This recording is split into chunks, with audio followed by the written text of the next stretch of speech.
ఐసిడిఎస్ని ఏర్పాటు చేసిన తర్వాత ఇంత బలహీనంగా ఐసిడిఎస్ ఈ డిపార్ట్మెంట్ ఎందుకు ఏర్పడింది?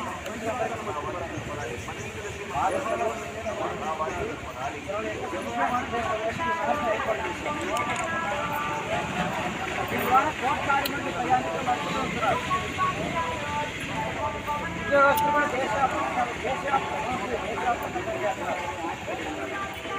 గత 50 సంవత్సరాల నుంచి ఐసిడిఎస్ డిపార్ట్మెంట్లో ఉద్యోగులు పనిచేస్తున్న పనితనం కారణంగా మీ అందరూ సర్వీస్ కారణంగా మీరందరి కృషి కారణంగా ఈ ప్రభుత్వం ఇప్పటివరకు నాకు తెలిసి ఇది అంతర్జాతీయ అవార్డు తీసుకుంది.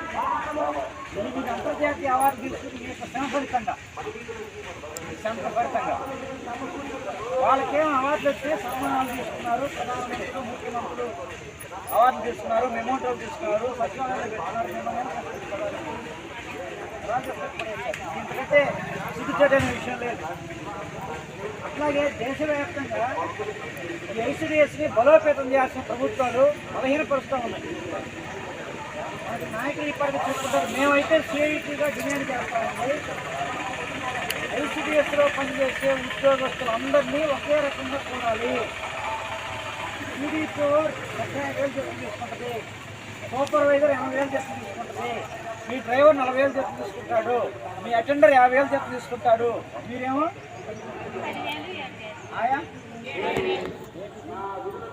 అందుకని మేము సిఐటిగా దేశవ్యాప్తంగా యూనియన్ పెట్టింది, రాష్ట్ర ప్రభుత్వంతో కేంద్ర ప్రభుత్వంతో కొట్లాడుతుంది.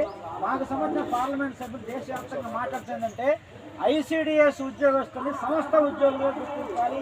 అది మన శాశ్వత డిమాండ్. ఐసిడిఎస్ ఉద్యోగస్తుల్ని శాశ్వత ఉద్యోగస్తులుగా నియమించాలి. అలా జరిగినప్పుడు మాత్రమే ఐసిడిఎస్ బలపడడానికి అవకాశం ఉంటుంది. శాశ్వత ఉద్యోగం అంటే 5% జీతం జరిగింది, శాశ్వత ఉద్యోగం అంటే పెన్షన్ వస్తుంది, శాశ్వత ఉద్యోగం అంటే రిటైర్మెంట్ బెనిఫిట్స్ వస్తాయి, శాశ్వత ఉద్యోగం అంటే 6 నెలలకు ఒకసారి డిఏ ఇస్తారు. ఈ రకమైన శాశ్వత ఉద్యోగస్తులుగా అంగన్వాడీ టీచర్లు ఆయాలు గుర్తించినంత కాలం ఈ ఎగసాట్లు ఇట్లాగే ఉంటాయి.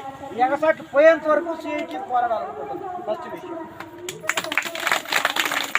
అలాగే ఐసిడిఎస్ని బలహీనపరచడం కోసం ప్రభుత్వాలు చేస్తున్న ప్రయత్నాలు ప్రయత్నం చేస్తున్నాయి. ఇప్పుడు కేంద్ర ప్రభుత్వం ఏమంటుంది? ఇంతకుముందు 60% వాటా కేంద్ర ప్రభుత్వం ఇస్తుంది, రాష్ట్ర ప్రభుత్వం 40%. ఈ ప్రభుత్వం అధికారులకు వచ్చిన తర్వాత 40% వాళ్ళు తగ్గించుకొని 60% రాష్ట్ర ప్రభుత్వాన్ని భరించమంటారు. ప్రత్యేక హోదా లేదు, విభజన చట్టం అమలు చేయట్లా, కేంద్రం నుంచి రావాల్సిన గ్రాంట్ రావట్లా, జీఎస్టీ తీసుకొచ్చారు, కొన్నంతా తీసుకుపోయిన తర్వాత ఇవ్వాలి, జనాభా ప్రాతిపదికన నిధులు ఇస్తారు. ఇవన్నీ చూసిన తర్వాత రాష్ట్రాలకు వచ్చే నిధులన్నీ తగ్గిపోతాయి. అట్లాగే ఐసిడిఎస్ కూడా తగ్గిస్తున్నారు. అంటే ఐసిడిఎస్ని బలహీనపరచడంలో కేంద్ర ప్రభుత్వం యొక్క వాటా ఉంది, పాత్ర ఉంది. పైపించి కేంద్ర ప్రభుత్వం ఏమంటుందంటే ఈ ఐసిడిఎస్ని స్వచ్ఛంద సంస్థలకు అప్పచెప్పాలని నిర్ణయం చేస్తుంది. గత 10 ఏళ్ల క్రితం వెలుగండ్ల ప్రాజెక్టుని ఐసిడిఎస్ని స్వచ్ఛంద సంస్థకు అప్పచెప్పడం కోసం ప్రతిపాదన వస్తే మన యూనియన్గా పెద్ద ఎత్తున పోరాడితే ప్రభుత్వం ఆగిపోయింది, ఆంధ్రాలో అమలు కావట్లేదు. మధ్యలో అక్షయ పాత్రకి రకరకాల వాళ్ళకి ఫీడింగ్ అప్పచెప్పే ప్రయత్నం కూడా చేశారు.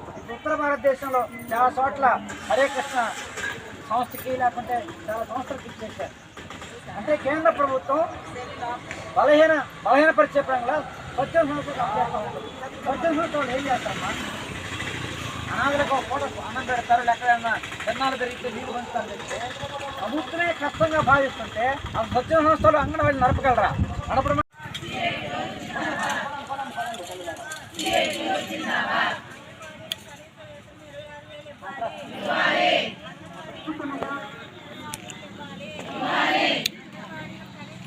ముందుగా ప్రభుత్వం మెత్తగా ఉన్న చేసేదను అప్పు మామూలు కదయ్యా.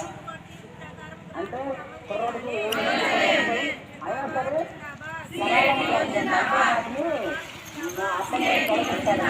ప్రతి మార్గంలో కూడా దేవుడు తోడుగా ఉంది. ఏసు తీసుకున్నంత మహిమలో నేను ప్రతి అవసరం తీసుకున్నాను. ఏర్పాటు అట్లా ఏంటిది ఇది కళ దేవుని వ్యవహారాన్ని సంతోషిస్తున్నాము. ఇంకా బలం కావాలంట దేవుళ్ళ. నీ దేవుని చేతుల రాజకీయ మౌతముగా ఉండు. నీ దేవుని చేతుల రాజకీయ మౌతముగా ఉండు. నీ దేవుని చేతుల